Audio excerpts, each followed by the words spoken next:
DJ Manish Raxaul अपना लेके picnic मनावे तू आ जाइया।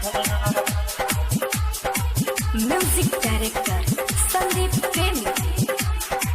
सुन साथी के सामने तू अपना लेके पिकनिक मनावे तू आ जाइया। सुन साथी के सामने तू अपना लेके पिकनिक मनावे तू आ जाइया। भेट करे में वही दीने हो, भेट करे में वही दीने हो, ग्रीटिंग कार्ड न ऐसे छुपा जाइया। सुन साथी के सामने तू अपना कोनी के मनावे तू आ जाइया। के मनावे तू आ जाइया। सुन साथी के सामने तू अपना लेके पिकनिक मनावे तू आ जाइया।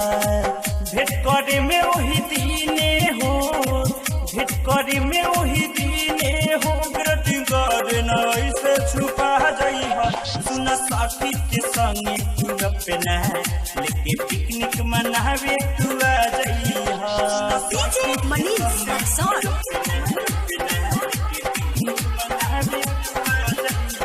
कहिया से कहनी हमी लेके मिलन ना एको मौका हो। लॉकडाउन में कटल बजिनगी कैनी हम दाल भात चोखा हो, कैनी हम दाल भात। कहिया से कहनी हमी लेके मिलन ना एको मौका हो। लॉकडाउन में कटल बजिनगी कैनी हम दाल भात चोखा हो।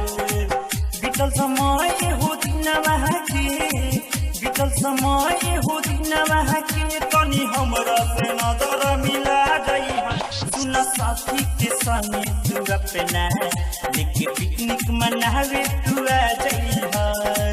सुन साथी के संगे तू अपना लेके पिकनिक मनावे तू आ जाइया।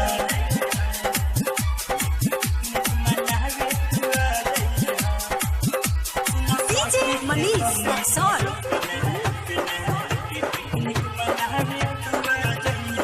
पहले बतिया धीरे हो, मौसम भी बहुत हीरे हो। कके बहाना को बहुत होई है, ए जाने नदिया के तीरे, ए जाने नदिया के तीरे। पहले बतिया धीरे हो, मौसम भी बहुत हीरे हो। कके बहाना को बहुत होई है, ए जाने नदिया के तीरे हो।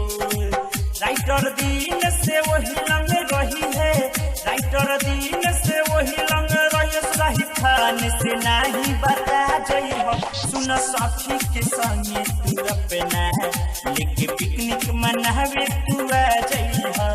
सुन साथी के संगे तू अपना लेके पिकनिक मनावे तू आ जाइया। Sandeep recording studio Lakhaura.